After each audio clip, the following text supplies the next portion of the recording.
लोक असं म्हणतात की जिथं राम नाही तिथं काही राम नाही.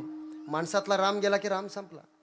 मणी रे मणी मौन मुद्रा धरावी, कथा दरे राघवाची करावी. नसे राम ते धाम सोडून द्यावे, सुखा लागे आरण्य सेवेत जा. असे प्रभू रामचंद्र आहे. रामाचं चरित्र जगामध्ये उत्तम आहे. पण किती लोकांना रामाचं चरित्र कळालं? आयुष्यात सगळ्या क्षेत्रामध्ये तरुण माणसं पाहिजे, तरुणाने पुढं आलं पाहिजे, आग्रह धरतात लोक. मग वारकरी संप्रदायामध्ये तरुण नको का? का नको? अहो महाराज, तरुण पाहिजे आणि तरुणांना आपण पाठिंबा दिला पाहिजे. तुमच्या गावाचं कौतुक या करता का? तरुण काम करतात आणि त्यांच्या पाठीशी तुम्ही उभे राहता म्हणून तुमचं कौतुक, म्हणून तुमचं कौतुक. आणि अजून एक कारण सांगू का तुम्हाला? जाऊ द्या, रामचरित्र सांगतोय ना, रामचरित्राचा संदर्भ सांगतो. एकदा काय झालं, माझं बोलणं लक्षपूर्वक ऐका. एकदा काय झालं, दशरथ आरशासमोर उभे होते आणि आरशासमोर उभे होते आणि त्यांच्या कानाजवळचा एक केस पांढरा झाला. ऐका बरं, राजा दशरथाचा कानाजवळचा एक केस पांढरा झाला. मग राजा दशरथाच्या हे लक्षात आलं की मला एक अपक्षयते नावाची अवस्था प्राप्त झाली आहे, म्हणजे मी आता संपणार आहे हळूहळू. मग मी काय केलं पाहिजे? माझी जी गादी आहे, माझं जे राज्य आहे ते माझ्या मुलाला दिलं पाहिजे. मग त्यांनी ठरवलं आणि घोषणा केली की दुसऱ्या दिवशी प्रभू रामचंद्र हे गादीवर बसतील, राम गादीवर बसेल. दुसऱ्या दिवशी काय घडलं हे मला सांगायचं नाही, मला एवढंच सांगायचं आहे की राजा दशरथाचा फक्त एकच केस पांढरा झाला. कुठाला? कानाजवळ एकच केस पांढरा झाला. तर राजा दशरथ म्हणतो की तो मला सांगतोय की राजा आता तू गादी सोड, तुझं काम संपलं. दशरथाचा एक केस पांढरा झाला होता. राजा दशरथाने गादी सोडली आणि रामाला गादीवर बसवलं. दुसऱ्या दिवशी काय झालं मला ते सांगायचं नाही, माझा भाग संपला. मला एवढं सांगायचं आहे, राजा दशरथाचा एक केस पांढरा झाला, त्याने गादी सोडायचा निर्णय घेतला, रामाला गादीवर बसवायचं ठरवलं. आज परिस्थिती अशी आहे महाराज, दशरथाचे सोडा, रामाचे सगळे केस पांढरे होतात तरी हे दशरथ गादी सोडायला तयार होत नाही. माझं बोलणं लक्षात येतंय का तुमच्या? आज भांडण का होतंय घरामध्ये? नवीन सून आपल्या घरात आल्यानंतर थोड्या दिवसापर्यंत ठीक आहे, सासूने किती दिवस चाव्या आपल्याकडे ठेवाव्या? याच्यापेक्षा अजून किती खाली येऊन सांगू तुम्हाला. बाप कितीही कर्तृत्ववान असला तरी मुला आपली पायाची चप्पल त्याच्या पायात आली की आपण त्याच्या स्वाधीन केलं पाहिजे. हे परिवर्तन सांगतो संसाराचं नाही. पण आपण हे स्वीकारतो का? फक्त रामकथा ऐकून जमणार नाही, रामकथा काय सांगते हे शिका, म्हणजे जीवनामध्ये सुख येईल. विठाला विठ्ठला विठ्ठला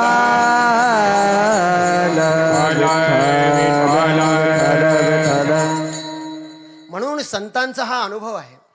संतांनी सांगितलं रामचरित्र जीवनामध्ये एवढं उत्कृष्ट आहे, एवढं उत्कृष्ट आहे की रामासारखं मोठं चरित्र तुम्हाला जगामध्ये कुठे पाहायला भेटणार नाही. आणि त्यातले त्यात महाराज, आपल्या महाराष्ट्रातल्या माणसाला अजून एका गोष्टीचा स्वाभिमान वाटला पाहिजे बरं का. तुमच्या कोणाच्या लक्षात आलं की नाही मला माहीत नाही, मागच्या वर्षी 22 जानेवारीला जे राम मंदिर झालं अयोध्येला, आणि राम मंदिर अयोध्येला झाल्यानंतर मी गमतीनं सांगत असतो की जेव्हा एखादी पिढी, आपण म्हातारे झाल्यानंतर आपल्या नातवांना काही गोष्टी सांगतो आपण की आमच्या काळात असं होतं, आमच्या काळात तसं होतं, तसं आपल्याला सांगायला काही नव्हतंच. पण तुम्हाला सांगतो, कमीत कमी महाराज आपल्याला एवढं तरी सांगायला झालं, बाबा आमच्या डोळ्या देखत एवढ्या वर्षापासून जो संघर्ष चालू होता, आमच्या डोळ्या देखत प्रभू रामचंद्राचं मंदिर झालं, ही अलौकिक गोष्ट आपल्या देखत झाली. एवढंच काय वैभव आहे आपलं.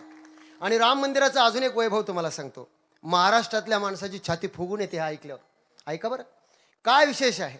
महाराष्ट्राच्या माणसाला राम मंदिराचा काय संबंध आहे, काय कौतुक वाटलं पाहिजे, कशाकरता कौतुक वाटलं पाहिजे? ऐका, ज्यावेळेस राम मंदिर झालं ना, त्यावेळेस तिथे एक स्वामीजी होते, तुम्ही बघितलं असेल. त्या स्वामीजींनी बोलताना काय सांगितलं माहिती आहे? ते म्हटले की या जगामध्ये, संपूर्ण विश्वामध्ये प्रभू रामासारखं उत्तम चरित्र नाही. ऐका, प्रभू रामासारखं उत्तम चरित्र नाही, रामासारखा आदर्श पुरुष जगाच्या पाठीवर विश्वात कुठे नाही, आणि हा भारताचा स्वाभिमान आहे. पण त्यांनी पुढचं जे वाक्य सांगितलं ते महाराष्ट्राच्या माणसाची छाती उंचवतं, मोठी करतं. का त्यांनी सांगितलं की या जगामध्ये आदर्श पुरुष जर कोणी असेल तर फक्त प्रभू रामचंद्र, की ज्याने जगामध्ये आदर्श राज्य कसं असावं हे जगाला दाखवलं. पण प्रभू रामचंद्रानंतर या जगामध्ये जर राम राज्य कोणी निर्माण केलं असेल तर ते महाराष्ट्रातल्या छत्रपती शिवाजी महाराज. विचार करण्यासारखी गोष्ट आहे महाराज.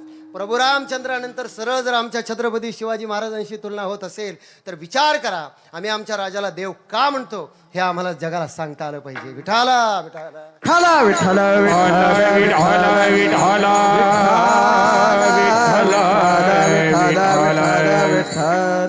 आणि याही पुढे जाऊन सांगू का महाराज तुम्हाला, काही लोक इतकी विचित्र असतात.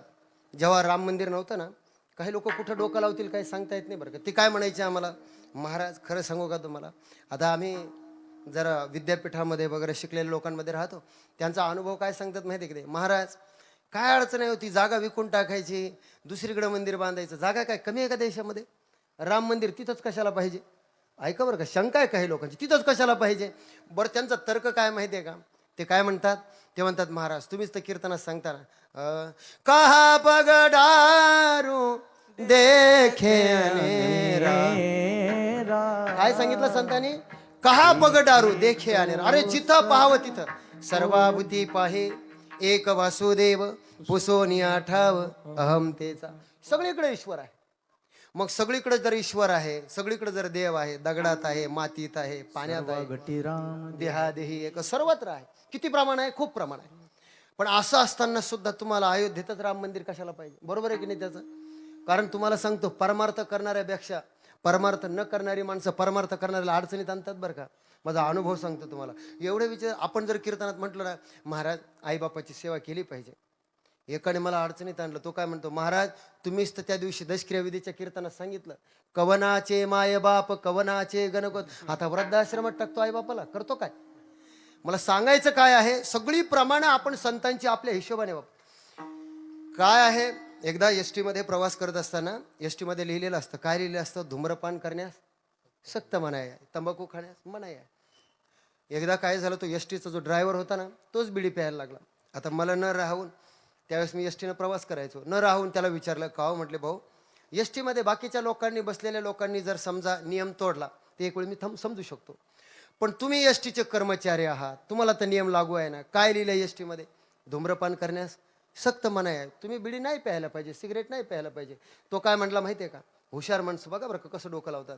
तो म्हटला, महाराज हे बघा लिहिलंय कुठे, माझ्या पाठीमागे. म्हणजे ते कोणा करताय, माझ्या पाठीमागच्या लोकांकरता, माझा काय संबंध. असं जर आपण संतांची प्रमाण वगैरे सगळी जर आपल्या हिशोबाने वापरायला लागलो तर आपण लोकांना सांगायचं कोणाला, विठाला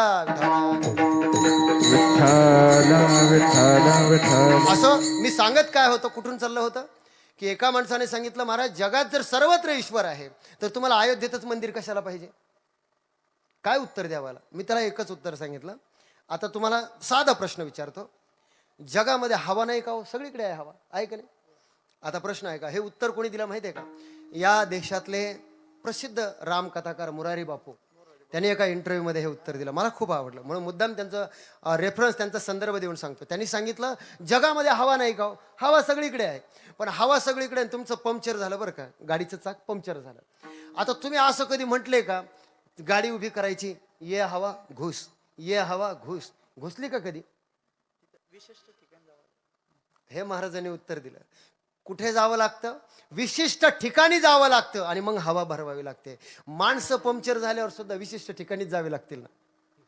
महाराज मंदिराकरता जागा जरी खूप साऱ्या असल्या पण त्या विशिष्ट जागेलाच विशेष महत्व आहे आणि म्हणून तिथं मंदिर आहे. विठाला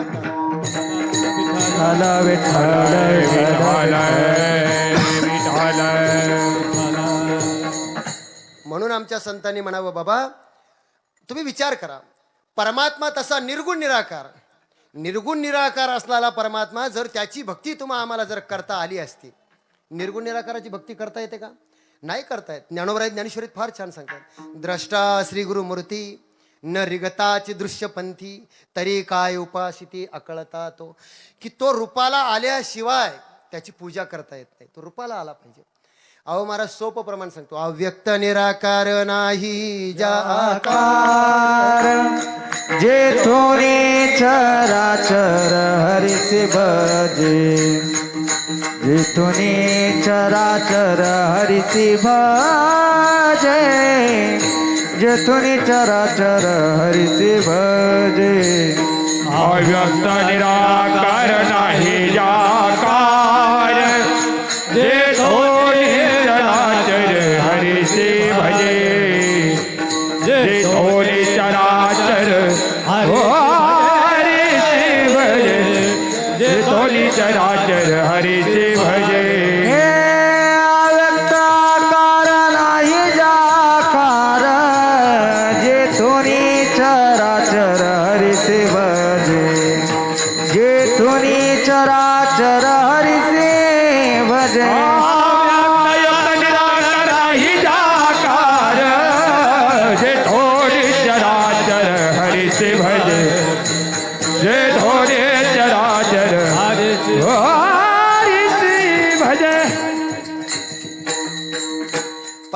हा निर्गुण आहे, निराकार आहे, पण आकाराला येतो. कशामुळे येतो? आम्हासाठी अवतार मत्स्य कुर्माधी सुकर, देवाच्या अवताराचं प्रवृत्ती निमित्त कार्य. 3 माणसं या जगामध्ये अवनी तलावर येतात. 3 माणसं तुमच्या आमच्यासारखी सामान्य येतात, संत येतात आणि ईश्वर येतो. प्रत्येकाच्या येण्याचं प्रयोजन वेगळं, प्रत्येकाचं उद्दिष्ट वेगळं. तुम्ही आम्ही काय नाही, काही लोक जन्माला येतात आणि मरेपर्यंत कळत नाही काय करायचं. माझे आजोबा खूप छान म्हणायचे, काही लोक जन्माला येऊन मरायची वेळ येते तरी त्यांना कळत नाही काम काय करायचं. म्हणजे लक्षात आलं, काही लोकांना मरेपर्यंत कळत नाही काम काय करायचं.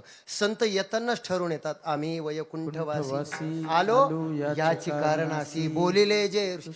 आणि माणसाचा असं आहे, माणूस हा कर्मबंधनामुळे येतो. बघा बरं का, त्याची इच्छा असो अथवा नसो, जन्म घेणे लागे वासनेच्या. जाऊ द्या, सोपं सांगू का तुम्हाला, अवघड होत असेल. एखाद्या माणसाला हातपाय बांधले, एसटी मध्ये टाकलं, कोणत्या गंगापूरला जाणार एसटी मध्ये टाकलं. आता त्याने किती जरी हातपाय आपटले आणि तो म्हटला मला गंगापूरला नाही जायचं, खरं आहे का त्याचं? त्याला जावंच लागेल. तसं तुमचं आमचं झालंय. तुम्ही आम्ही किती जरी म्हटलो ना जन्माला यायचं नाही, मरायचं नाही, तरी आपल्याला यावंच लागेल, मरावंच लागेल कर्मामुळं. पण संतांचं तसं नाही.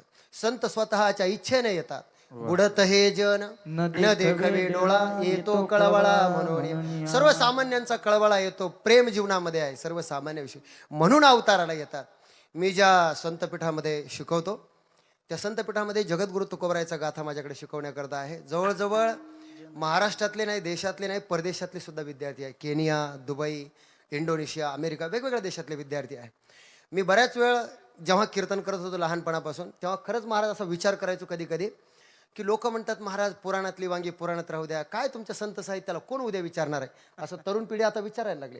मला त्यांना एकच सांगायचं आहे, माझ्याकडे जे विद्यार्थी आहे ना, कोणी डॉक्टर आहे, कोणी इंजिनियर आहे, कोणी प्राध्यापक आहे, कोणी आमदार आहे, खासदार आहे, यातून मला एक शिकायला भेटलं. आज मी कीर्तनात मुद्दाम तुम्हाला सांगतो, आयुष्यामध्ये संतांनी तुम्ही पैसा मिळवू नका, सत्ता मिळवू नका असं कुठेही लिहिलं नाही. पैसा मिळवा, सत्ता मिळवा, पण हे मिळवत असताना याचा एक निष्कर्ष तुम्हाला सांगतो. आयुष्यामध्ये तुम्ही कितीही सत्ता संपत्ती मिळवा, आयुष्यामध्ये तुम्ही कितीही सत्ता संपत्ती मिळवा, पण जोपर्यंत तुम्ही ज्ञानोबराय आणि तुकोबरायांच्या विचाराकडे येणार नाही तोपर्यंत तुम्हाला सुख आणि समाधान मिळणारच नाही.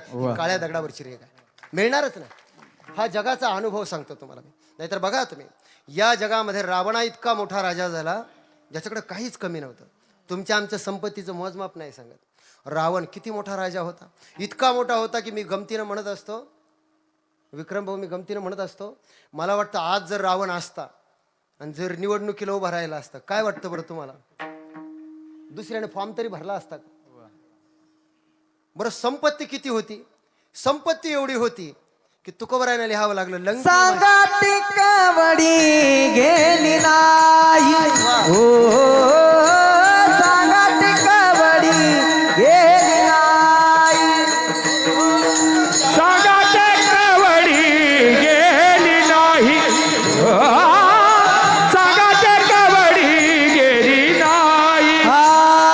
तुका म्हणे ज्याची संपदा एवढी, सांगाते कवडी गेली नाही, सांगाते कवडी गेली नाही, सांगाते कवडी गेली नाही. तुका म्हणे ज्याची संपदा एवढी, सांगाते कवडी गेली नाही, सांगाते कवडी गेली नाही, सांगाते कवडी गेली नाही. हा सात गरजेचे काशानी तांब्याची, शुद्ध कांचनाची सप्तकोटी, शुद्ध कांचना सात गरजेचे काशानी तांब्याची, शुद्ध कांचनाची सप्तकोटी, शुद्ध कांचनाची.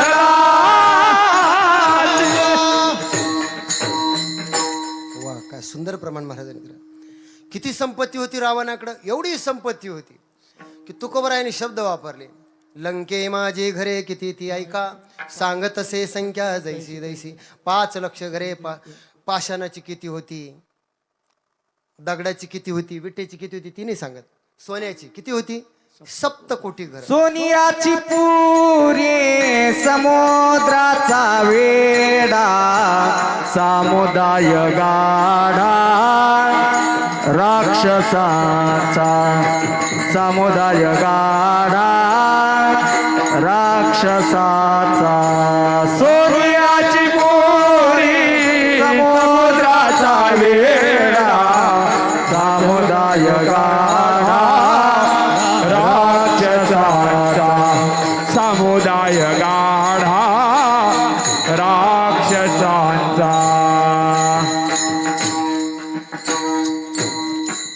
आमच्या संतांनी म्हणावं सप्तकोटी घरं सोन्याची होती, बाकीची नाही सांगत, सोन्याची.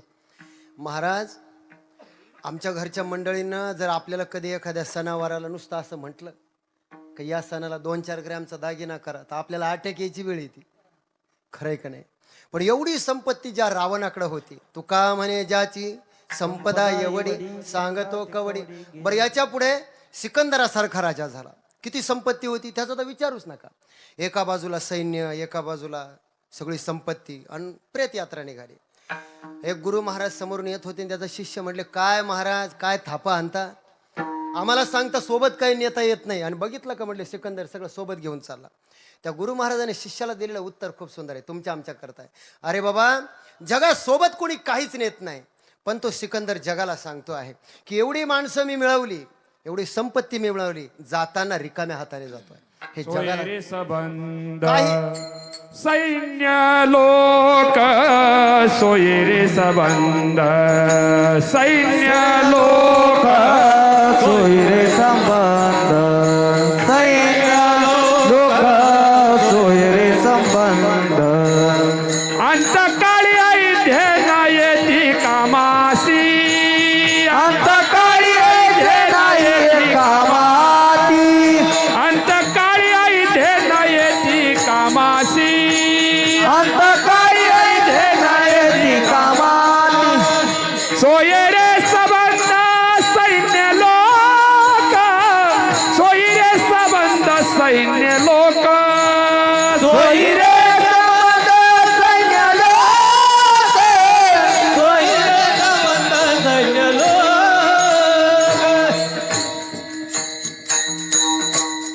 अनितीनं आणि अधर्मानं तुम्ही पैसा कमवू नये असं नाही, पैसा कमवा, पण कमवत असताना महाराज त्याला धर्माची जोड असावी.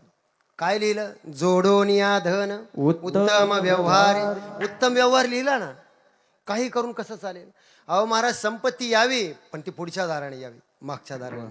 संपत्ती यावी पण ती टेबला खालून नको, वरून आली पाहिजे. नाहीतर महाराज, एक वाक्य मी कुठेतरी वाचलं, मला खूप आवडलं, मुद्दाम ऐका. अनितीनं आणि अधर्मानं, अनितीनं आणि अधर्मानं तुम्ही किती सत्ता मिळवा, किती संपत्ती कमवा, अनितीनं आणि अधर्मानं कमवलेली सत्ता संपत्ती म्हणजे ही प्रेतावरची फुलं आहे, जी तुम्हाला हसूही देत नाही आणि रडूही देत नाही. बघा, नाही तर तुम्ही रडूही देत नाही. नाही तर बघा तुम्ही, काही माणसं जगात एवढी श्रीमंत होतात, एवढी श्रीमंत होतात, 10 साखर कारखान्याचे शेअर्स विकत घेऊ शकतील, पण डॉक्टर सांगतात डायबिटीज, चमच्याभर साखर सुद्धा खायची नाही. काही माणसं इतकी श्रीमंत होतात, 10 लाखाची नाही 50 लाखाची गाडी घेतील, पण डॉक्टर सांगतात तुम्हाला मूळव्याध झालाय, झोपून प्रवास करा. काही लोक इतकी श्रीमंत असतात की 10,000ची नाही लाखाची गादी बनवून घेतील, पण डॉक्टर सांगतात तुमच्या मनक्यात गॅप आहे बरं का, चटई टाका, चटईवर झोपा. सुख मोजायचं कुठे? आमच्या संतांनी सांगितलं की जीवनामध्ये नीतीनं जर तुम्ही मिळवलं, तुमच्याकडे कमी असेल, ऐका बरं, तुमच्याकडे कमी असेल, कमी असू द्या, पण नीतीनं आणि न्यायानं कमवलेलं जर असेल ना, अहो महाराज जाऊ द्या, खरं सांगा, तुमच्या गावामध्ये कितीतरी माणसं असतात, पण तुम्ही बघा, अनितीने आणि अधर्मानं जी लोक जीवन जगतात ना, ती माणसं जर रस्त्यानं चालली आणि समोरून एखादा गरीब फाटका माणूस असू द्या, माझं बोलणं नीट आहे का, गरीब असू द्या, फाटका असू द्या, पण तो न्यायानं आणि नीतीनं वागत असेल ना, तो हा अनितीनं वागणारा जो माणूस आहे, तो खाली मान घालून चालतो आणि तो ताट मानेनं चालतो. याच्यापेक्षा काय प्रमाण द्यायचं तुम्हाला? ही ताकद असते नीतीनं जीवन जगण्याची, ही ताकद असते. कधी कधी अनितीनं जीवन जगणाऱ्या लोकांचं तुम्हाला चकाकी दिसेल, चांगलं दिसेल थोड्या वेळापुरतं जीवन, पण ते जीवन समृद्ध नाही. नाहीतर तुम्ही बघा, आमच्या ज्ञानोबरायाकडं, तुकोबरायाकडं काय होतं बरं? आमच्या ज्ञानोबरायाला मांड भाजायला खापर लोकांनी दिलं नाही, पण ते ज्ञानोबराय मात्र लिहितात, या त्रिलोकामध्ये आम्ही सुख भरू. अवघे चित्रलोके आनंदाची आता चरणी जगन्नाथा चित्र. आमच्या तुकोबरायला विचारा काय होतं तुकोबरायकडं. तुकोबराय म्हणतायत आम्ही सदैव सुडके जवळ येता चोर धाके जाऊ पुढती बिके कुत्री घर राखीते. आमच्या घरामध्ये जर कुत्र घुसलं पुढच्या दाराने घुसतं मागच्या दाराने निघतं पण त्याच्या तोंडाला भाकर लागत नाही. आमच्या घरामध्ये जी चूल आहे त्या चुलीमध्ये हरळ उगवलेली. काय परिस्थिती असेल तुकोबरायची. पण अशी परिस्थिती आहे पण त्या तुकोबरायला विचारलं तुकोबराय सुखाच्या बाबतीत तुमचा अनुभव काय. सर्व सुख ल्यालो सर्व अलंकार सर्व सुख ल्यालो सर्व अलंकार सर्व सुखल्यालो सर्व अलंकार सर्व सुखल्यालो सर्व अलंकार. हे आनंदे निर्भया डुलतसो आनंदे निर्भया डुलतसो सर्व सुख ल्यालो सर्व अलंकार सर्व सुख ल्यालो सर्व अलंकार. आनंद निर्भर डुलतो आनंद निर्भर डुलतो सर्व सुखल्यालो सर्व अलंकार सर्व सुखल्यालो सर्व अलंकार. हे सर्व सुख ल्यालो सर्व अलंकार आनंदे निर्भया डुलतसो सर्व सुखल्यालो सर्व अलंकार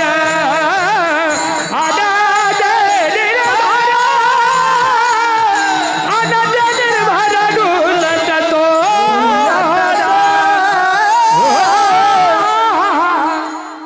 सुख ही अशी गोष्ट आहे तुमच्या मान्यावर आहे. तुमच्याकडे जिथं न्याय आहे नीती आहे तिथं सुख आहे. नाही तर तुम्ही बघा अहो महाराज प्रभुरामचंद्राचा दुसऱ्या दिवशी पाय गादीवर पडणार होता. संपत्तीचं सांगतो बरं का तुम्हाला सुख कशामध्ये. जी लोक संपत्तीत सुख शोधतात ना त्यांना मला सांगायचंय दुसऱ्या दिवशी पाय गादीवर पडणार म्हणजे राज्याभिषेक होणार. कळालं आता गादीवर नाही बसायचं कुठे जायचं 14 वर्ष वनवासाला जायचं. वनवासाला जायचं म्हटल्यानंतर मी कधी कधी गमतीनं म्हणत असतो आताचा राम असताना काय म्हटलं असतं बरं कोर्टात जाईल बापाच्या विरोधात. लोक काय म्हणतात कोर्टात जाईल. असं कुठचं सगळं जग माझ्या बाजूने आहे सगळी प्रजा म्हणते की रामच राजा झाला पाहिजे. बरं खरं सांगा न्यायानं नीतीनं जर विचार केला तर प्रभू रामचंद्राची हक्काची गादी होती की नाही पण सोडली की नाही. एक पाय गादीवर पडणारा फुलावर पडणारा वनात पडला काट्यात पडला तक्रार नाही. रामचरित्र फक्त ऐकायचं नाही काय शिकवतं आपल्याला. आणि विचार करण्यासारखी गोष्ट आहे. दुसऱ्या दिवशी जेव्हा वनवासाचे कपडे घातले प्रभू रामचंद्राने ऐका बरं काय दृष्टी असते माणसाकडे. जीवनामध्ये सुख फक्त दृष्टीमध्ये आहे. तुम्ही जगाकडे कसं पाहता त्यातून तुम्हाला जीवन कळतं. आणि दुसऱ्या दिवशी वनवासाचे कपडे घातले आणि कौशल्य मातेकडे गेले दर्शनाला. आणि गेल्यानंतर मग मात्र मातेनं साधा प्रश्न विचारला. ऐका बरं आताच्या आयांना सांगते मी काय प्रश्न विचारला की अरे तुझा तर राज्याभिषेक आहे आज आणि कुठे चालला हे वनवासाचे कपडे घालून. ते प्रभू रामचंद्र आहे राम आहे. काय उत्तर दिलं तुमच्या आमच्याकरता आजच्या सगळ्या तरुणांकरता हे उत्तर आहे. प्रभू रामचंद्राने फार छान उत्तर दिलं स्वतःच्या आईला. अगं आई रात्रीतून जी.आर थोडा बदलला. अलीकडे जी.आर फार पटपट निघायला लागले. निवडणुकीच्या आधी पाहिलं आपण रात्रीतून काही व्हायचं. जी.आर बदलला म्हटले. गादीवर बसणार होतं थोडा बदल झाला. म्हटले काय बदल झाला. बदल बघा हुशार माणसं एकाच वाक्यात कसं बोलतात. म्हणले बदल जास्त नाही थोडा बदल आहे. बदल असा आहे की माझ्या वडिलांनी म्हणजे दशरथाने म्हणजे माझ्या वडिलांनी असा निर्णय घेतला वेळेवर की अयोध्येचं जे मर्यादित राज्य आहे बोलणं नीट आहे का अयोध्येचं जे मर्यादित राज्य आहे ते भरताला आणि वनाचं जे अमर्याद राज्य आहे ते रामाला.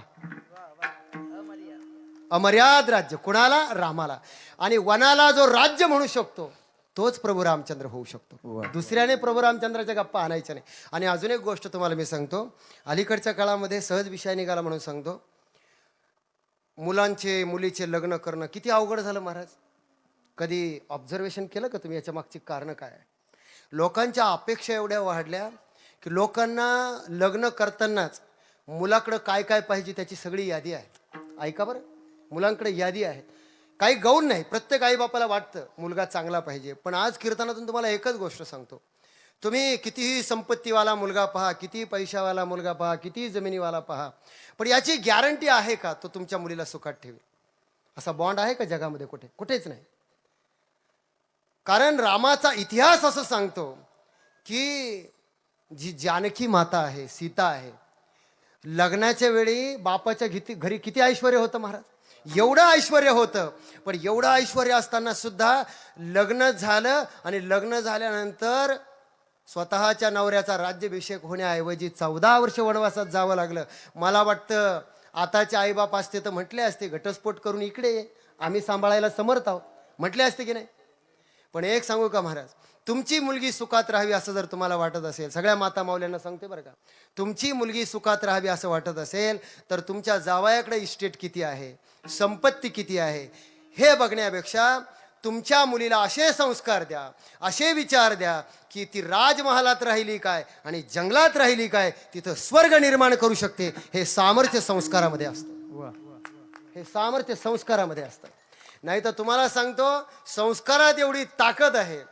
मी कुठेतरी एका चांगल्या माणसाचं वाक्य ऐकलं होतं, एखादी मुलगी जर संस्कारी असेल ना, माझं बोलणं नीट आहे का, मी त्याच्या विरुद्ध सांगतोय, एखादी मुलगी जर संस्कारी असेल आणि ती एखाद्याच्या घरात गेली ना, मुलगा दारुडा जरी निघाला तरी त्यालाही वळणावर आणते, त्याचा संसारही व्यवस्थित करते आणि बापाचं नाव कमवते.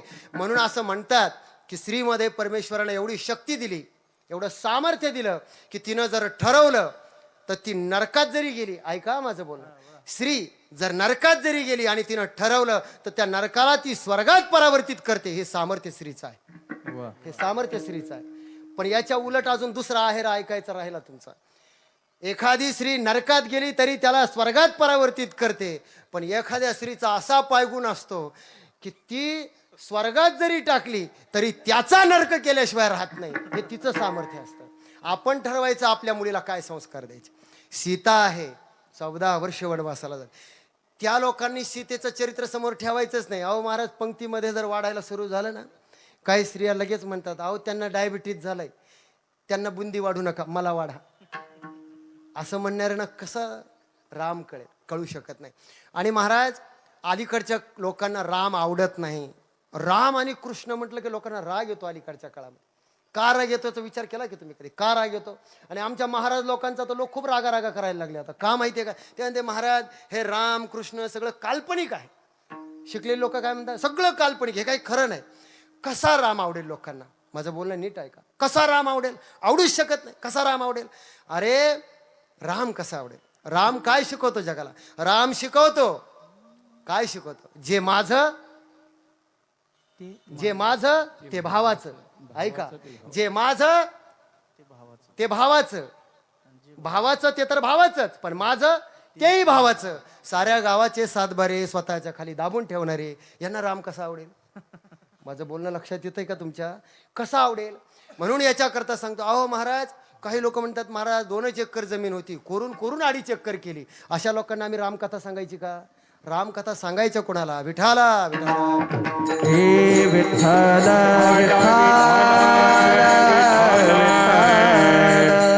रामचरित्राचं वैशिष्ट्य हे आहे, राम गुणानुवादाचं वैशिष्ट्य हे आहे की असं म्हणतात की अरे राम हे नुसतं चरित्र नाही, रामाचं नुसतं नाम घेतलं तरी काय होतं? अभंगाच्या पहिल्या राम म्हणता रामजी होई जे, राम म्हणता रामजी होई जे, राम म्हणता रामजी होई जे, राम म्हणता रामजी होई जे,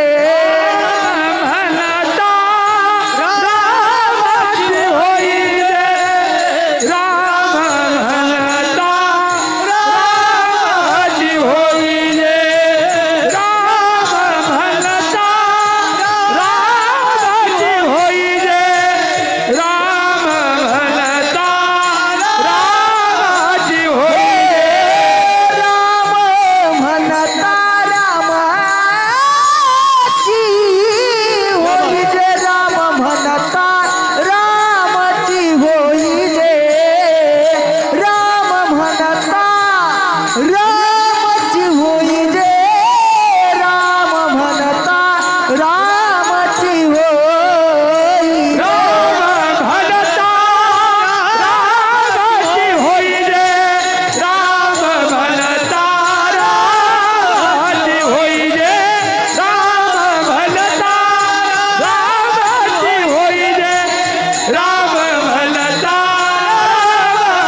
रामचे होईजे. राम नामामध्ये एवढं सामर्थ्य आहे. राम म्हटलं, एक सहज मुद्दा आठवला मला. काय ताकद आहे महाराज. एकदा मोरारी बापूंची एका ठिकाणी कथा होती. नंतर त्यांना विचारलं लोकांनी, कथा कुठे केली? कथा बऱ्याच देशामध्ये केली त्यांनी, पण एक कथा त्यांची अशी जगा वेगळी एका ठिकाणी झाली की पत्रकाराने प्रश्न विचारला, कुठे? रेड लाईट एरिया, तुम्हाला माहीत असेल, वेश्या व्यवसाय करणारे लोक. तिथे जाऊन रामकथा केली मोरारी बापूंनी. मग एका पत्रकाराने प्रश्न विचारला. प्रश्न फार छान आहे बरं, वारकऱ्याने मुद्दाम जाणीवपूर्वक अधोरेखित करा हा मुद्दा. काय विचारला प्रश्न? म्हणले, महाराज, जी कामानं पछाडलेली लोक आहे, आता तिथं काय चालतं तुम्हाला माहिती आहे, पण अशा एरियामध्ये अशा लोकांमध्ये जाऊन तुम्ही रामकथा सांगितली, काय त्यांच्यावर परिणाम होणार आहे आणि कशा करता तुम्ही सांगितली? तेव्हा मुरारी बापूंचं उत्तर, रामकथा काय शिकवते याचं ते द्योतक आहे. त्याने दिलेलं उत्तर एवढं छान आहे, ते मला एवढं आवडलं, मी माझ्या जीवनामध्ये ते अधोरेखांकित करून ठेवलं. त्यांनी काय उत्तर दिलं की त्या ठिकाणी जेवढे लोक जातात रेड लाईट एरियामध्ये, जेवढे लोक जातात ते कशा करता जातात? काम घेऊन जातात. शब्द आहे का? काम घेऊन जातात. जेवढी लोक तिथं आतापर्यंत गेली काम घेऊन गेली, मी माझा राम घेऊन तिथं गेलो म्हणून श्रेष्ठत्व. मी राम घेऊन गेलो. जगामध्ये आपण काम कुठे करत आहात यापेक्षा ते काम काय करत आहात यावर तुमचं श्रेष्ठत्व अवलंबून. महाराज, जीवनामध्ये प्रभुनामामध्ये एवढे सामर्थ्य, एवढी ताकद आहे की लोक आम्हाला विचारतात काय ताकद आहे. रामायणातला एक छोटा प्रसंग तुम्हाला मुद्दाम सांगतो, काय ताकद आहे रामनामामध्ये. एकदा काय झालं, प्रभू रामचंद्रांनी ठरवलं की आता लंकेवर चढाई करायची आणि मग समुद्रामध्ये जो सेतू तयार केला, आपल्या सगळ्यांना कथा माहिती आहे, थोडक्यात सांगतो. सेतू तयार करायचं ठरवलं आणि मग सेतू कसा तयार करायला लागले, प्रत्येक दगडावर राम लिहायचं आणि तो दगड पाण्यात टाकायचा, तो तरायचा. आता शिकलेली माणसं कुठं डोकं लावतील काही सांगता येत नाही. मला लोक म्हणतात, महाराज खरंच दगड तरली का हो? लोकांना फार अडचणी आहे बरं का ह्या, खरंच दगड चरली का? काही लोक म्हणतात, महाराज खरंच म्हशीचा पुत्र टोनगा ज्ञानोबरायांनी खरंच बोलवला असेल का हो? आणि खरंच भिंत चालली. आता यांच्याकडून शाळा नीट चालत नाही. माझं बोलणं लक्षात येत आहे? यांच्याकडून शाळा नीट चालत नाही, यांना भिंत चालवली कसं पटेल? ते म्हणते, महाराज खरंच तुम्ही सांगा, एवढा जड निर्बुद्ध रेडा कसा बोलला असेल? खरंच बोलला असेल का? दगड खरंच तरली असेल का? तुकोबरायच्या गाथ्याला बांधलेली जडी दगडा सहित वह्या तारी येल्या जैशाला ह्या. लोक म्हणतात, महाराज खरंच गाथ्याला बांधलेली दगड तरली का? तरली, पण ऐका, सगळी दगड नाही तरली बरं का. इंद्रायणीमध्ये दगड खूप होती, आजूबाजूलाही दगड होती, सगळी तरली का? नाही. दगड कोणती तरली? जी जगद्गुरु तुकोबरायच्या गाथ्याला बांधलेली होती दगड तीच तरली जी जगद्गुरु तुकोबरायच्या गाथ्याला बांधलेली. लक्षात ठेवा, जर जगद्गुरु तुकोबरायच्या गाथ्याला बांधलेली दगड तरू शकतात तर माणसं तरणार नाही का? हा विचार तुम्ही आम्ही करायचा, हा विचार तुम्ही आम्ही करायचा. प्रभू नामाची ही ताकद आहे की राम नाम लिहिलं की दगड तरत होती, तरत होती. माणसं म्हटली, महाराज अहो तुमच्या आमच्या शंकेचं सोडा, देवाला शंका निर्माण झाली, दगड तरतात कशी? रात्री 12 वाजता उठले. बरं, मोठ्या माणसांचं वैशिष्ट्य असतं, प्रयोग ते लोक देखत करत नाही बरं का, एकट्यात करतात. त्यांनी आपले गेले समुद्राच्या कडेला आणि म्हटले दगड तरतायत, आपणही पाहावा प्रयोग करून. एक दगड घेतला, टाकला पाण्यामध्ये. पाण्यामध्ये टाकल्याबरोबर थेट तळाला गेला. आता तळाला गेल्यावर त्यांना वाईट वाटलं, म्हणले दगड कदाचित मोठा असेल, थोडा मध्यम स्वरूपाचा घेतला, तो टाकला, तोही पाण्यात गेला. मग एकदम छोटा घेऊन बघितला, तोही पाण्यात गेला. बरं, माणसाची एक सायकोलॉजी आहे, आम्ही मानसशास्त्र शिकलो महाविद्यालयामध्ये. माणसाची एक सायकोलॉजी आहे की माणूस जर गाडीहून पडला ना, त्याला पडल्यानंतर लागलं की याचं वाईट नाही वाटत बरं का. आपल्याला कोणी पाहिलं तर नाही ना, ते एकदा तो पाहतो. आणि कोणी पाहिलं का, काही नाही थोडंसंच लागलंय. आणि कोणी पाहिलं नाही ना, मग व्यवस्थित कपडे झटकणं, कुठे लागलंय ते मग नंतर पाहतो. अपमान त्याची भीती जास्त असते. प्रभू रामचंद्राला वाटलं दगड टाकली ती बुडे नका, पण कोणी पाहिलं का काय म्हणून पाहावं. तर मागे वळून पाहिलं तर मागे हनुमंतराय उभेच होते. हनुमंतरायला विचारलं, म्हटले कधी आले? म्हणले पहिल्याच दगडाला. काय आहे? पहिल्याच दगडाला. पहिल्या दगडाला. म्हटले आलाच आहात तर उत्तर सांगा. म्हटले ही कस काय होतं, हे डुबतात का दगड? प्रभू रामचंद्राला हनुमंतरायाने दिलेलं उत्तर तुमच्या आमच्या सगळ्या करताय फार छान आहे. प्रभू रामचंद्राने काय सांगितलं, या जगामध्ये जर माणसाला तरायचं असेल, गीता सुद्धा सांगते, उद्धरेद आत्मनात्मानम. माणसाला जर जगामध्ये उद्धार करायचा असेल तर एक तर माणसाला गुरुने किंवा संतांनी हाताला धरावं किंवा देवाने हाताला धरावं. नाहीतर जगामध्ये तुम्हाला सांगतो, संतांनी हाताला धरलं तर तुमचा उद्धार, देवाने हाताला धरलं तर उद्धार. आणि जिथं देवच बुडवायला निघायला तिथं कोण तारील तुम्हाला? देव तारी त्याला कोण मारी. हे काय कुठून आलं? हे मी कशा करता सांगतो आहे की नामाचं हे सामर्थ्य आहे की नामीपेक्षाही नाम मोठा आहे. विठाला विठाला विठाला विठाला विठाला विठाला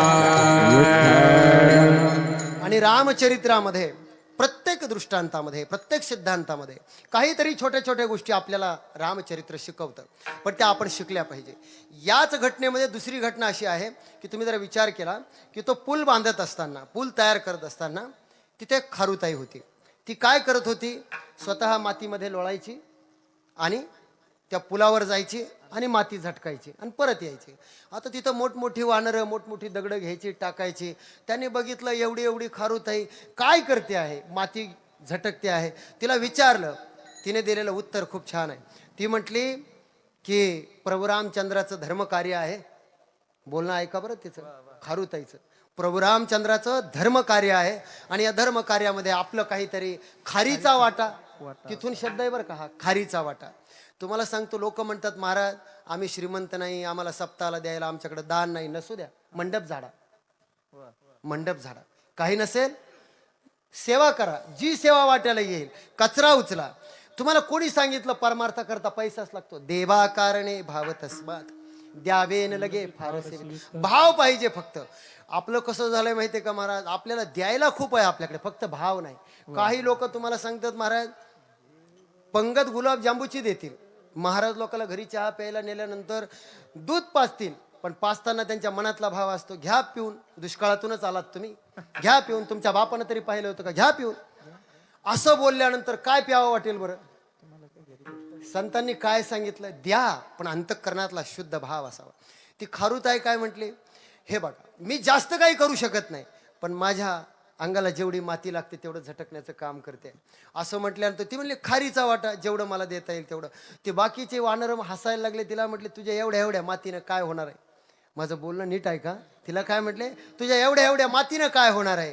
त्या खारुताईनं दिलेलं उत्तर, आज कोणत्याही चांगल्या कामाला, मग ते सप्ताह असेल, जगातलं कोणतंही चांगलं काम असेल, त्या कामाला तुम्ही जर 1 रुपयाचं साह्य जरी केलं, खारीचा वाटा म्हणून छोटंसं साह्य जरी चांगल्या कामाला केलं, तर त्या कामाचं सामर्थ्य किती मोठं आहे त्याचं उत्तर खारुताई देते. खारुताई काय म्हणते? हे बघा, माझी माती किती आहे, माझ्या मातीनं पूल किती भक्कम होणार आहे मला माहित नाही, पण उद्या रामाचा इतिहास लिहिला जाईल, रामायण लिहिल्या जाईल. आणि त्या रामायणामध्ये असं लिहिल्या जाईल की या जगामध्ये असं एक मोठं धर्मयुद्ध झालं की एका बाजूने सत्य होतं, एका बाजूने असत्य होतं, एका बाजूने धर्म होता, एका बाजूने अधर्म होता. आणि जेव्हा धर्माची ना अधर्माची अशी एक यादी तयार होईल, तेव्हा त्या यादीमध्ये मी धर्माच्या बाजूने होते, एवढंच माझ्यासाठी पुष्कळ आहे, एवढं माझ्यासाठी पुष्कळ आहे. जेव्हा जगामध्ये यादी तयार होईल, तेव्हा त्या यादीमध्ये तुम्ही कोणत्या बाजूने असाल त्यावर तुमच्या जीवनाचं मूल्य ठरणार आहे. विठाला विठाला विठाला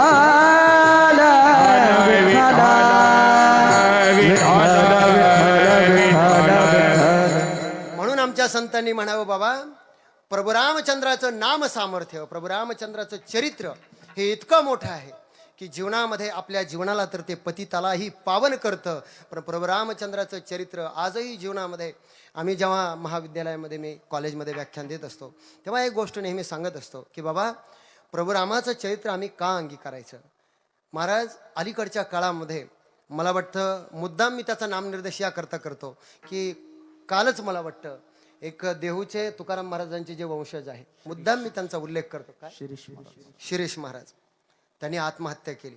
आणि महाराज आत्महत्या करण्याचं प्रमाण अलीकडच्या काळामध्ये एवढं वाढायला लागलं. मी कोणावर आक्षेप घेत नाही किंवा कोणावर कमेंट करत नाही, पण यातला एक मोठा विचार तुम्हाला सांगतो की आत्महत्या करणाऱ्या माणसाने साधा विचार केला पाहिजे की अरे, ज्या महाराष्ट्रामध्ये ज्ञानोबराय तुकोबराय जन्माला आले, ज्या महाराष्ट्रामध्ये छत्रपती शिवाजी महाराज जन्माला आले, त्या महाराष्ट्रामध्ये माणसं कर्जबाजारी म्हणून जर आत्महत्या करत असेल, माणसं 10वीला नापास झाले, 12वीला नापास झाले, लग्न जमत नाही म्हणून आत्महत्या करत असेल, तर यासारखं दुर्दैव ते काय आहे? हे एक सांगू, शिवजयंती जवळ आली. मी खूप मोठा विषय शिवाजी महाराजांवर सांगत असतो, पण मुद्दाम तुम्हाला सांगतो, ज्या छत्रपती शिवाजी महाराजांनी आयुष्यामध्ये 56 घटना आहे शिवाजी महाराजांच्या जीवनामध्ये. एकच वाक्य सांगतो, किती? 56 घटना आहे. प्रत्येक घटना अशी आहे की त्या घटना पाहिल्यानंतर असं वाटतं की या घटनेतून शिवाजी महाराज वाचूच शकत नाही. पण तरी सुद्धा शिवाजी महाराज मार्ग काढतात, उभे राहतात. आणि एक सांगू महाराज, जेव्हा अफजल खान छत्रपती शिवाजी महाराजावर चालून आला ना, सगळा महाराष्ट्र, इंग्रज, मोगल सगळे म्हणायला लागले आता शिवाजी महाराजाचं काही खरं नाही, आता शिवाजी महाराजांचं काही खरं नाही, शिवाजी महाराज संपणार, शिवाजी महाराजांचं काही खरं नाही. एवढा बलाढ्य सेनापती शिवाजी महाराजांचं स्वराज्य संपवण्याकरता आलो. केवढं मोठं संकट होतं स्वराज्यावर. पण एवढं मोठं संकट जेव्हा छत्रपती शिवाजी महाराजावर चालून आलं तेव्हा छत्रपती शिवाजी महाराजांनी त्या संकटाचा ताण नाही घेतला. आताचं तरुण असतं तर आत्महत्या केली असते, पण ते छत्रपती शिवाजी महाराज होते. छत्रपती शिवाजी महाराजांकडून आपण काय शिकायचं? लक्षात ठेवा, छत्रपती शिवाजी महाराजांनी अफजल खानाला असं दाखवलं, असं भासवलं, मी तुला घाबरतो आहे, मी तुला घाबरतो आहे, मी तुझ्यापेक्षा लहान आहे, मी तुला आज भेटतो, उद्या भेटतो, असं दाखवलं. आणि ज्यावेळेस भेटले ना, कोथळाच बाहेर काढला, कोथळाच बाहेर काढला. म्हणून लक्षात ठेवा, या महाराष्ट्रामध्ये 2 महापुरुष असे झाले की त्यांनी या महाराष्ट्राला खूप मोठा विचार दिला. काय शिकवलं?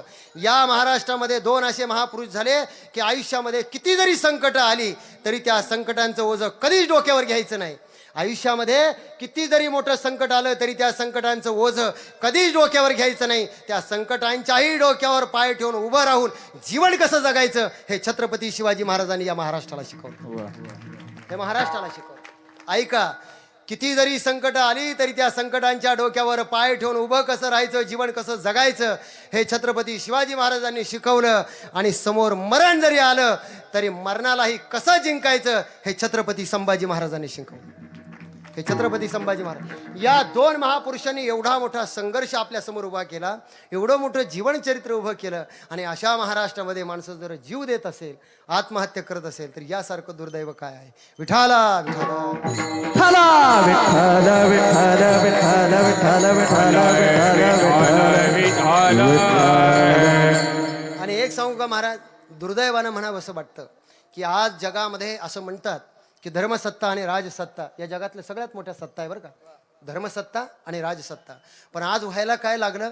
असं म्हणतात, माझे आजोबा म्हणायचे की धर्मसत्ता आणि राजसत्ता या हातात हात घालून चालल्या पाहिजे, धर्मसत्ता आणि राजसत्ता या हातात हात घालून चालल्या पाहिजे.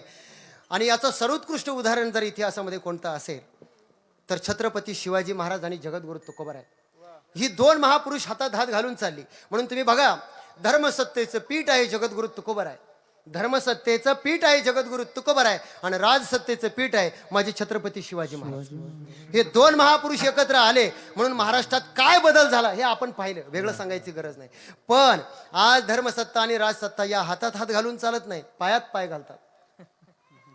काय करतात? पायात पाय घालतात. कारण महाराज लोकांची गरज पुढाऱ्यांना वाटत नाही आणि पुढाऱ्यांना महाराज लोकांची गरज वाटत नाही. पण एक सांगू, साधू संतांची भूमिका घेतल्याशिवाय राजसत्तेला वैभव येऊ शकत नाही, आणि राजसत्तेचा पाठिंबा आल्याशिवाय धर्मसत्तेलाही झळाळी येऊ शकत नाही. हा जगाचा इतिहास सांगतो. हे आम्हाला कुठेतरी लक्षात घ्यावं लागेल. विठाला विठ्ठल विठ्ठल.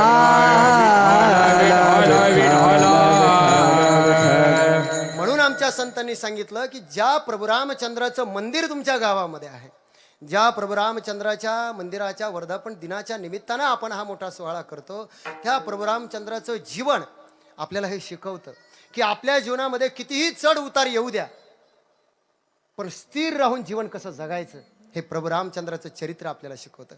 आणि महाराज, हे जीवन ज्याने जीवनामध्ये अंगीकारलं त्याच्या जीवनामध्ये सुख कसा येतो हा अनुभव जगद्गुरु तुकोबाराय अभंगाच्या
तिसऱ्या चरणामध्ये ऐसे सुख वचनी आहे विश्वास अनुभव पाहिजे. काय सांगितलं संतांनी? पहा, हा अनुभव आहे. काय अनुभव आहे? सुख आहे. देवाचं नाम सोडून जगामध्ये कुठेही सुख नाही. म्हणून तर संतांना लिहावं लागलं, आपुला तो एक देव करुणी घ्यावा, तेने विन जीवा सुख नव्हे. काहीही करा जीवनामध्ये सुख मिळणार नाही. गंमत सांगतो, गुरुनाम गुरु मामासाहेब दांडेकरांचं एक फार छान पुस्तक आहे. त्या पुस्तकामध्ये मोठ्यांनी हा दृष्टांत स्वीकारलाय. ते म्हणतात की जगामध्ये इतरत्र कुठे सुख नाहीच. सुख तुम्ही शोधत असाल पण सुख नाही. कुत्रं आपल्याला माहिती आहे. असं म्हणतात की कुत्रं काय करतं, कितीतरी हजार वर्षापूर्वीचं हाड जर पडलेलं असेल ते तोंडामध्ये पकडतं आणि तोंडामध्ये पकडल्यानंतर ते म्हणतं काही झालं तरी चालेल, या हाडकातून मी काय काढणार?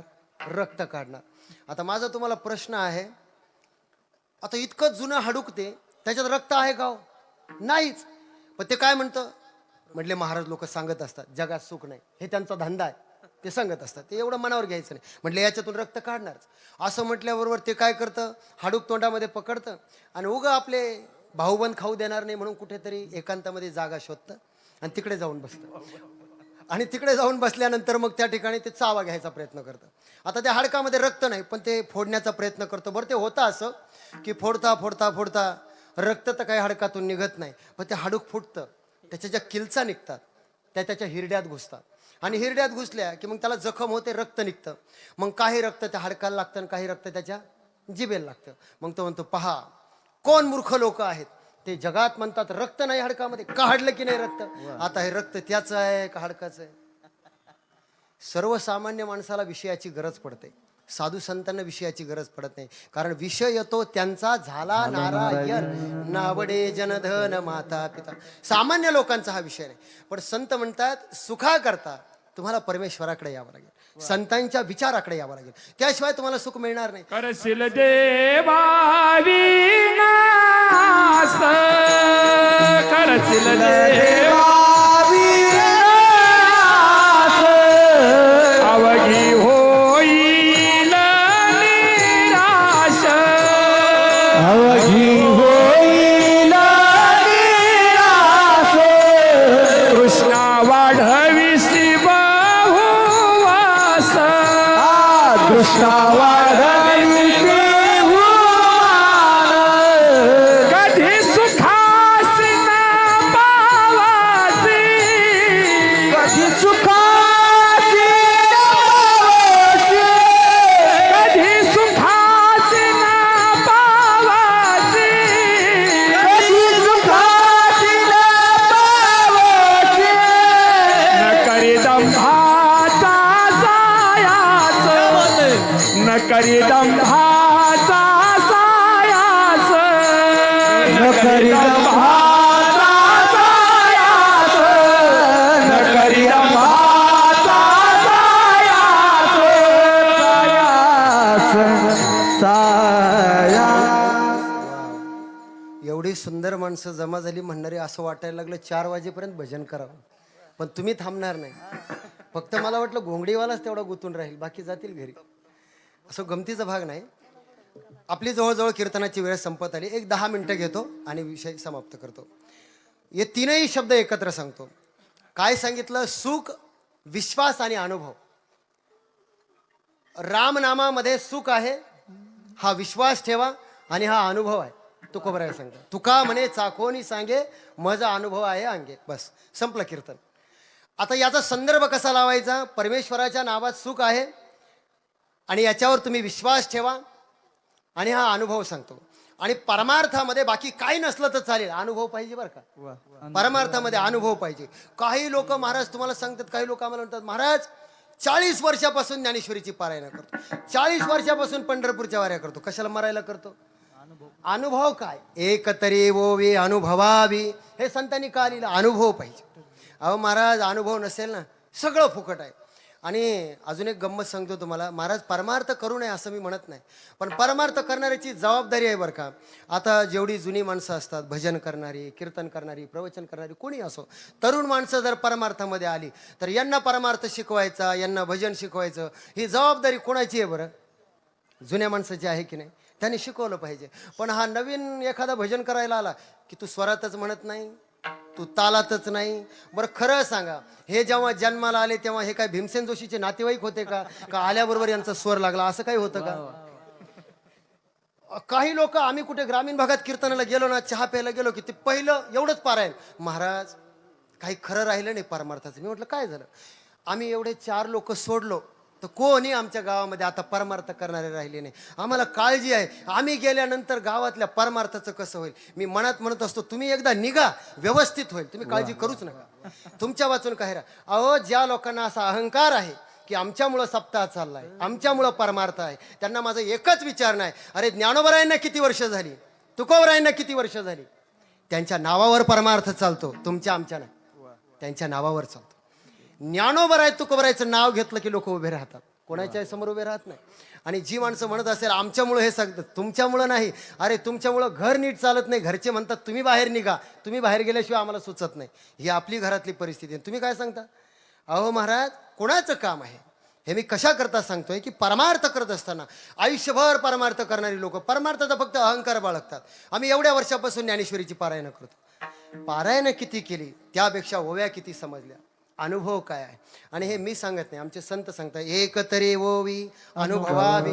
जाता जाता माझे गुरु महाराज आता राहिले नाही, ब्रह्मलीन रंगनाथस्वामी कानडगावकर, मला एक दृष्टांत सांगायचे की जीवनामध्ये परमार्थ करत असताना तुमच्याकडे जर अनुभव असेल तर अनुभवाची ताकद काय असते तेवढा दृष्टांत सांगतो आणि सेवा समाप्त करतो. दृष्टांत एवढा छान आहे की अनुभवाची ताकद काय असते. एकदा काय झालं, एक मुलगा ग्रामीण भागामध्ये शिक्षण घेतलं आणि शिक्षण घेतल्यानंतर शहरामध्ये संभाजीनगरसारख्या शहरात नोकरी करायला आला. आणि नोकरी करायला आल्यानंतर इकडेच तो रममाण झाला. त्याची खेड्यातली एक आजी होती, ती आजी नेहमी त्याला फोन करायची आणि सांगायची, अरे बाबा एकदा तरी ये माझ्याकडे, तुला सुंदर असा स्वयंपाक करते, जेवू घालते, नवीन लग्न झालेलं आहे, नवीन जोडपं लक्ष्मीनारायणाचं, या तुम्ही या. म्हटल्यानंतर तो म्हणायचा, आजी कंपनीतून सुट्टी भेटत नाही, वेळ भेटत नाही. खूप आग्रह केला म्हणून नाईलाज असतो. एक रविवारी तो पत्नीला म्हटला, हे बघ माझी म्हातारी आजीबाई आहे आणि आपल्याला तिला भेटायला जावं लागेल, ती जेवायला बोलवते.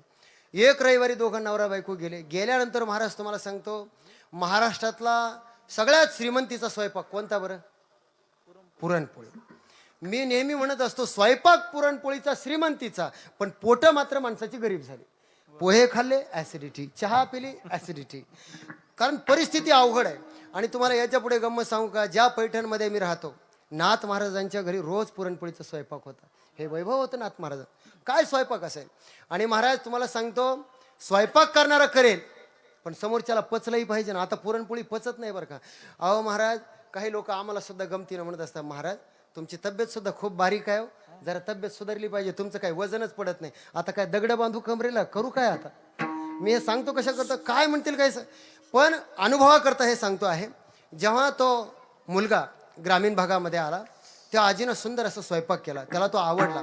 एवढा आवडला की जाताना तो बायकोला काय म्हटला, या अनुभवाकरता सांगतोय. बायकोला जाताना म्हणतो, हे बघ किती म्हातारी आजीबाई आहे माझी, कोणी नाही, माझे आजोबा वारलेले आहे, किती सुंदर स्वयंपाक तिने केला.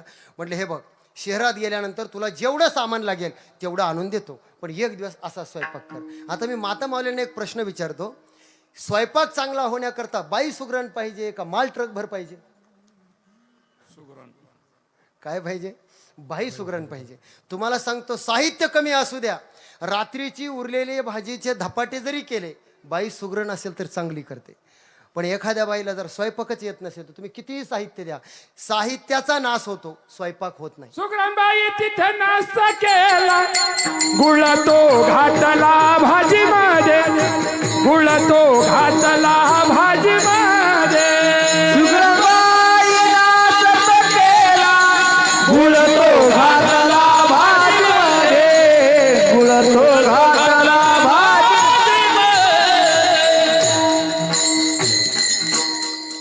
त्याने सांगितलं, म्हटले स्वयंपाक करायचा. आता ही M.Com झालेली बाई, शिकलेल्या माणसाची मोठी अडचण असते, कोणाला विचारत नाही काय करावं, काही बोलली नाही. स्वयंपाक तर काही येत नव्हता. बरं गेली शहरामध्ये, एक दिवस आली पतीला लहर, सामान आणून दिलं, म्हटले स्वयंपाक करायचा. आता स्वयंपाक करायचं. बरं तुम्हाला सांगतो, हे पुस्तकी ज्ञानानं समृद्ध झालेले लोक अलीकडच्या काळामध्ये, पुस्तकी ज्ञान, फक्त पुस्तकी किडे, यांना येत काय. आणि तुम्हाला सांगतो, हे पुस्तकानं समृद्ध झालेल्या लोकांची अजून एक अडचण सांगतो तुम्हाला, खरं सांगतो, पुस्तकानं स्वयंपाक जमतो का हो? काय वाटतं तुम्हाला? अनुभवाचं ज्ञान पाहिजे. तुका म्हणे पाहिजे अनुभव तुका म्हणे येथे पाहिजे अनुभव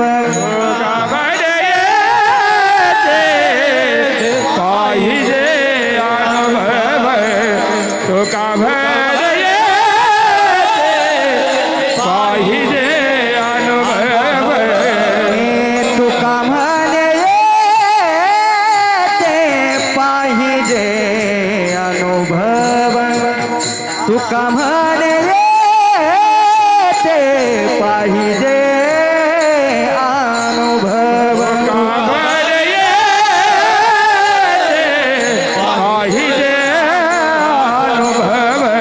तुका म्हणे येथे पाहिजे अनुभव शब्दाचे गौरव कामाने शब्दाचे गौरव कामाने तुका म्हणे स्वामी वरी सत्ता पितकाने स्थापिला सत्ता शब्दाचे गौरव कामानय शब्दाचे गौरव विश्वासी तोकारी स्वामी वरी सदा विश्वासी तोकारी स्वामी वरी सदा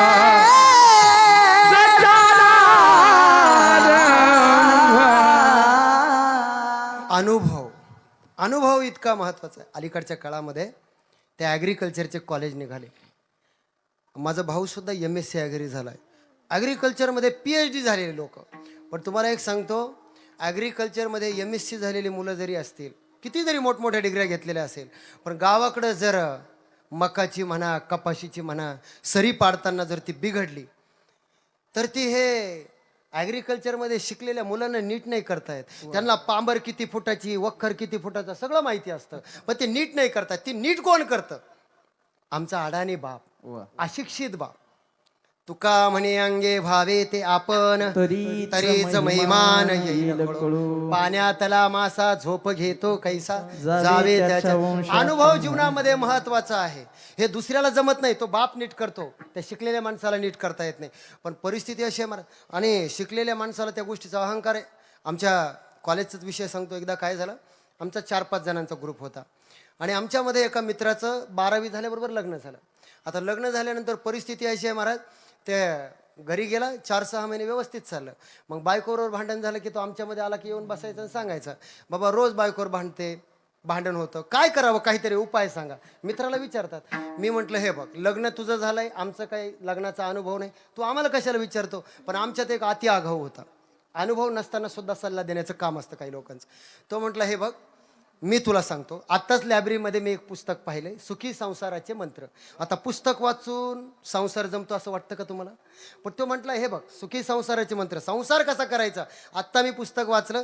म्हटलं, एक कर, त्याच्यातला पहिला नियम आहे, काही करायचं नाही. म्हटलं, घरी गेल्यानंतर बायकोचं थोडं कौतुक करायचं. अनुभवाकरता सांग. म्हटलं, कौतुक करायचं कशाचं आहे? भाजीचं कौतुक कर, राहण्याचं कौतुक कर, घर जर टापटीप ठेवलं असेल त्याचं कौतुक कर. कोणत्याही पद्धतीनं 1-1 दिवसाआड थोडंसं कौतुक कर. आणि कौतुक केल्यानंतर काय होतं, बायकोला चांगलं वाटतं, संसार व्यवस्थित चालतो. आता असं म्हटल्यानंतर याने काय मागचा पुढचा विचार केला नाही. त्या दिवशी भांडूनच आलेला होता. घरी गेला. घरी गेल्याबरोबर बायकोने वांग्याची भाजी वाढली. भाजी वाढल्यावर याने एक घास घेतला. मित्राच्या उपदेशाची आठवण आली. काही विचार केला नाही.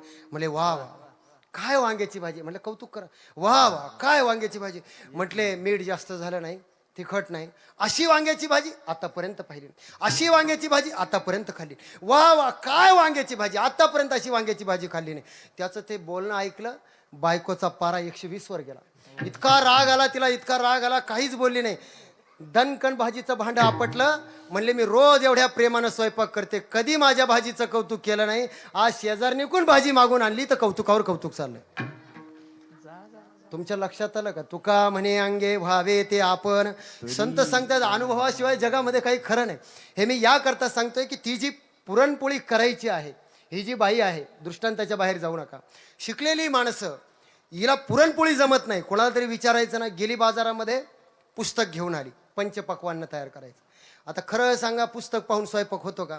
पण शिकलेली माणसं, मी तुम्हाला सांगितलं ना, तिनं पुस्तक आणलं, पुरणपोळीचा स्वयंपाक शोधला बरं का, सापडला. बरं, त्या पुस्तकामध्ये पीठ किती घ्यायचं, पाणी किती टाकायचं, मळायचं कसं, सगळं बरोबर सांगितलं. पण त्या पुस्तकावाल्याकडून एक चूक झाली महाराज. काय चूक झाली? पुरणात पीठ घालायचं का पिठात पुरण घालायचं ते जरा लिहायचं राहून गेलं. तुमच्या लक्षात येत आहे ना? त्या बाईने घेतलं पुरण, त्याच्यात घातलं पीठ. आता खरं सांगा, किती दिवस किती महिने पोळ्या केल्या म्हणजे पोळ्या होतील? होणारच नाही. बरं, शिकलेली माणसं अशी असतात, कोणाला विचारत नाही, विचारायचं तर सोय नाही. मग काय करायचं? मग तिने विचार केला, म्हटले ज्या अर्थी पोळी जमत नाही, का जमत नसेल? विचार केला तेव्हा लक्षात आलं, कदाचित ज्या आजीबाईनं स्वयंपाक केला होता त्या आजीबाईनं लुगडं नेसलेलं होतं, मी साडी नेसलेली, त्याचा काही परिणाम होत असेल. आता या लुगड्याचा आणि याचा काही संबंध आहे का? बाजारात गेली, पटकन एक लुगडं घेऊन आली, तेवढ्यानेही जमेना पुरणपोळी. म्हटले आता करायचं काय? म्हटले आताही जमेना. म्हटले कदाचित असं असेल, त्या बाईच्या कपाळाला कुंकू नव्हतं, बांगड्या, अरे बाई तिचा नवरा मेला होता, तिने बांगड्या फोडल्या, कुंकू पुसून टाकलं. हे मी कशा करता सांगतो आहे, अनुभव जर जीवनामध्ये नसेल तर किती फजिती करून घेतात लोक. बरं, एवढी सगळी फजिता चालू आहे, कोणाला विचारायचं नाही. बरं, शेजारीन बाईनं पाहिलं, म्हणले बऱ्याच वेळची ही बाई धावपळ करते, काय होतंय नेमकं बघावं. म्हणून तिने डोकून बघितलं. म्हणले अगं काय करते? काय नाही. म्हटले पुरणपोळीचा स्वयंपाक करते. म्हटले करून दाखव. करून दाखवलं, पुरण घेतलं, पुरणामध्ये पीठ घातलं. म्हणलं बाई अवघड काही नाही, फक्त उलट कर. वर्म चुकलिया फेरा पडे. चुकलिया वर्म फेरा. जर वर्म चुकलं जीवनामध्ये, आमच्या संतांनी म्हणावं, वर्म ते एक आहे, दृढ धरावा भाव. वर्म ते एक आहे, दृढ धरावा भाव. जाणीव ना गवन लागून देते ठाव.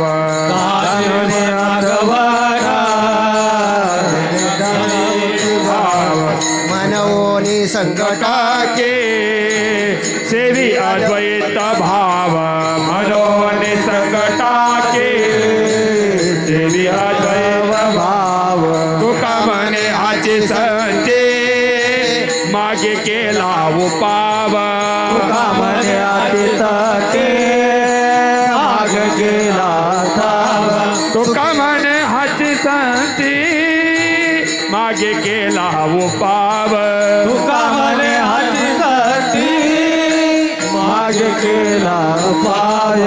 सुखे बिनिज लोगा शून्य सारो येते त्रिकूट शिखरी गा.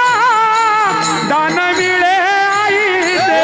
सुखे बिनिज लोगा शून्य सारो येते त्रिकूट शिखरी गा. दानवीय म्हणून संतांनी सांगितलं, बाबा जीवनामध्ये अनुभव महत्वाचा आहे. आणि तुकोबराय म्हणतात, तो अनुभव आला आणि तोच आम्ही जगाला सांगतो. यथामती यथा. रामचरित्र असं आहे की 7-7 दिवस सांगितला तरी वेळ पुरत नाही. आणि कथा एवढ्या सुंदर आहे. मी म्हणतो केवळ रामचरित्र कथा म्हणून न ऐकता आपल्या जीवनामध्ये जर रामकथा अवतरली. मी नेहमी सांगत असतो, मूर्ख असतात ती माणसं जी मेल्यानंतर स्वर्गाला जाण्याची अपेक्षा करतात. मूर्ख असतात ती माणसं जी मेल्यानंतर स्वर्गाला जाण्याची अपेक्षा करतात. अरे ज्ञानी माणसं या भूतलावर वैकुंठ निर्माण करतात. हे वारकरी संप्रदायाचं वैभव आहे. ज्ञानदेवा पाठ हरी हा वैकुंठ भरला घनदाट. ज्ञानेश्वरीमध्ये सुप्रीम ओवी आहे याच्यावर, काही एखाद्याने वैकुंठा जावे तेही वैकुंठचे केले अगवे. ऐसे नाम घोष गौरवे धबाळ. हे प्रभू नामाचं सामर्थ्य आहे, ही शक्ती आहे. पण ते आपल्या लक्षात आलं पाहिजे. जाता जाता फक्त रामचरित्रातली सर्वात भावलेली मला एक गोष्ट अजून सांगतो की आज वर्तमानपत्र उचलून पहा, जगामध्ये जो काही गोंधळ चालला आहे, स्त्रियांवर होणारा अत्याचार असेल, रोज आपण पाहतो. या सगळ्या गोष्टींचा जर विचार केला तर विचार करा, प्रभू रामचंद्र वनवासामध्ये असताना प्रभू रामचंद्राच्या पत्नीला म्हणजे सीतामातेला पळवून नेणारा रावण जेव्हा पळवून नेतो आणि पळवून नेल्यानंतर विचार करा, जेव्हा रावणाला मारलं आणि मग मात्र मंदोदरी त्या ठिकाणी जेव्हा येते, ऐका रामचरित्र काय शिकवतं. एकाच वाक्यामध्ये सांगतो. जेव्हा मंदोदरी येते तेव्हा मंदोदरीला प्रभू रामचंद्र काय म्हणतात, शत्रूची पत्नी आहे काय आदर्श घ्यावा जगाने प्रभू रामचंद्राकडून. शत्रूची पत्नी आहे, पण शत्रूची पत्नी आल्यानंतर सुद्धा शत्रूच्या पत्नीला म्हणतात की माते, आई, काय आज्ञा आहे तेवढं सांगा. अरे, जिच्या नवऱ्यानं सीता मातेला पळवून नेलं, तिच्याबरोबर बोलताना प्रभू रामचंद्र तिला आई म्हणतात. आणि एक सांगू का महाराज, वारकरी संप्रदायाचं सगळ्यात मोठं वैभव जर काही असेल तर जगद्गुरु तुकोबरायांनी सुद्धा म्हणावं, पराविये नारी रखुमाई समान, हे गेले नेमून जाई व तू माते, न करी सायास आम्ही विष्णुदास. आणि हीच प्रभू रामचंद्रापासून, जगद्गुरु तुकोबरायापासून शुकाचार्य वगैरे यांची सगळी परंपरा जर आपण पाहिली तर यांनी सगळ्यांनी परस्त्रीला आई म्हटलं, परस्त्रीला मातेच म्हटलं. आणि आजही ज्या महाराष्ट्रामध्ये आपण छत्रपती शिवरायांचा जय जयकार करतो, ज्या छत्रपती शिवाजी महाराजांचं नाव घेतो, त्यांचं उदाहरण मी याकरता सांगत असतो की हा जो वारकरी संप्रदायाचा संस्कार शिवाजी महाराजांकडे आला, तो कसा आला. आणि परस्त्रीकडे पाहत असताना काय दृष्टिकोन छत्रपती शिवाजी महाराजांचा होता. केवळ छत्रपती शिवाजी महाराजांचं नाव घ्यायचं. आणि दुर्दैवानं आज कीर्तनात सांगतो तुम्हाला की शिवजयंतीला जर व्याख्यान ठेवलं ना, अनुभव सांगतो माझा, जर व्याख्यान ठेवलं ना, फक्त पुरुष असतात, स्त्रिया येत नाही व्याख्यानाला. काय येत नाही याचं आत्मपरीक्षण आजच्या तरुणाने केलं पाहिजे. शिवजयंतीला जर मद्यपान करून आपण डीजे समोर नाचत असू तर मी एक वाक्य सांगत असतो, बाबा, छत्रपती शिवाजी महाराज नाचून कळत नाही, वाचून कळतात. छत्रपती शिवाजी महाराज वाचा, वाचा, मग कळतील.